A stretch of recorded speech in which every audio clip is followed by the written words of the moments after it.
అన్నం మిగిలిందని చెప్పి పడేయకండి.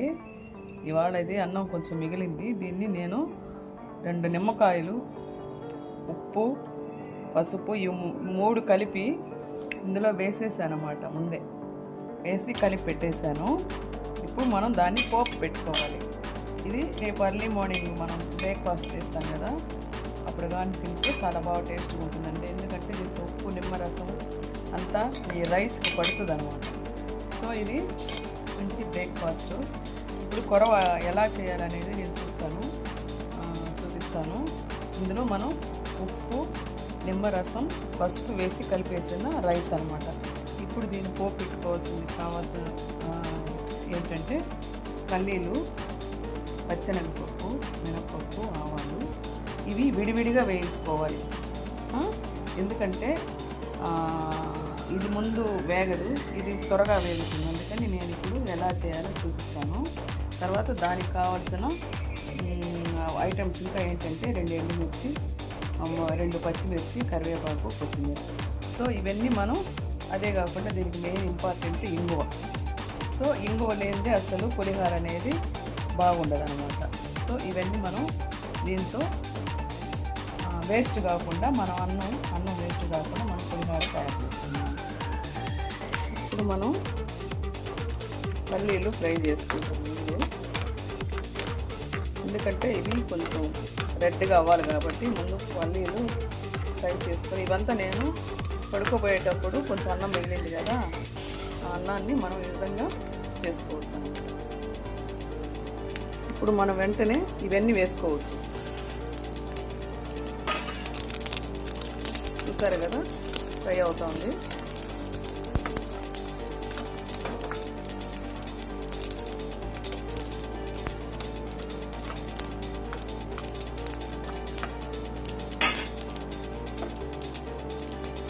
ఇప్పుడు దీన్ని మనం ఒక ప్లేట్లో తీసుకోవాలి.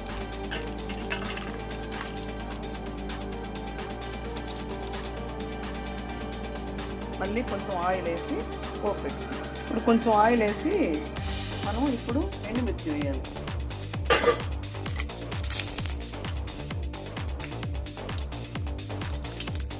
తర్వాత పచ్చిమిర్చి. చూసారు కదా, ఇప్పుడు కరివేపాకు వేయండి.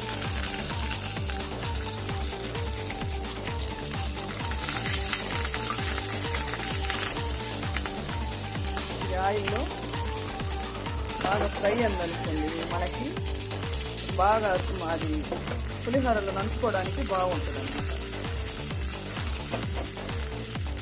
చూసారు కదా, ఈ విధంగా చేసుకోవాలి. మరి నేను ఎందుకు ముందుగా తీసుకుంటానంటే అవి మాడిపోకుండా పైగా కొంచెం నీట్గా మనకి తినేటప్పుడు క్రిస్పీగా రావడం కోసం ఇది విడిగా కలుస్తాను అన్నమాట.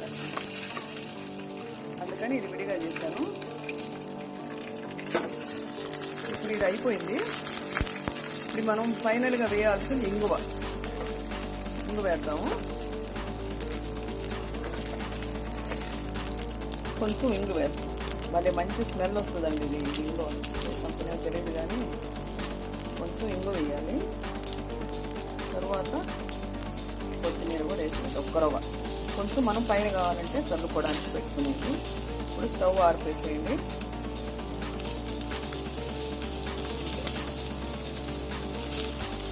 ఇప్పుడు ఇది మనము ఆ పులిహోరలో కలిపేస్తాం. ఇప్పుడు మనము ఇది 2 రకాలుగా ఫ్రై చేసుకున్నాం కదా. నేను ఎందుకు ఇంత 2 రకాలుగా ఫ్రై చేసుకున్నాను అనేది మీకు తర్వాత చెప్తాను. ఇది ముందు కలిపేయాలి పులిహోరలో, తర్వాత ఇది కలిపేయాలి, పైనే వేయాలి. ఎందుకంటే ఇది మెత్తబడింది అనుకోండి, క్రిస్పీనెస్ రాదు పులిహోరలో. మనం పులిహోర తిన్నప్పుడు ఈ పప్పులు, ఈ పల్లీలు నోటికి క్రిస్పీగా తగిలితే టేస్ట్గా ఉంటుంది అనమాట. సో ఇది మనం ముందు కలిపేస్తాం. ఈ పులిహోర పైన ఇట్లా వేసేసి లోపల వరకు కలిపేయాలి.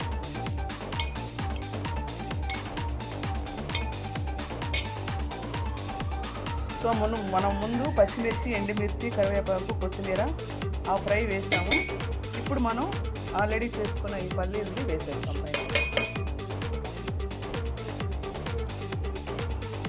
పైన వేయాలి. లోపల వేస్తే ఈ మెత్తబడిపోతాయి అన్నమాట. పొద్దున మనం కలుపుకునేటప్పుడు దాన్ని కలుపుతాం. సో ఇప్పుడు ప్రస్తుతానికి పైన వేసి వదిలేస్తాం అనమాట. సో ఇదండి పులిహోర. పైనే వేసాను, లోపల అడుక్కు పోనీలేదు ఇది. సో ఇది రేపు ఉదయం కానీ తింటే ఇది పల్లీలు, ఈ పచ్చెనగపప్పు ఇవన్నీ క్రిస్పీగా తగులుతాయి అన్నమాట. చాలా టేస్ట్గా ఉంటుంది. మీరు కూడా ట్రై చేయండి. మిగిలిన అన్నం వేస్ట్ చేయకుండా ఈ విధంగా అప్పుడప్పుడు పులిహోర చింతపండుతో చేసుకుంటారు, నిమ్మకాయతో చేసుకుంటారు, కొంతమంది కలిపి చేసుకుంటారు. ఇది ఓన్లీ నిమ్మకాయలతో చేశారు కాబట్టి చాలా బాగుంటుంది. ఒక్కసారి ట్రై చేయండి. ఈ వీడియో మీకు నచ్చితే లైక్ చేయండి, షేర్ చేయండి, సబ్స్క్రైబ్ చేయండి. పులిహోర అనేది రకరకాలుగా చేసుకోవచ్చు, దాంట్లో ఇది ఒక మెథడ్.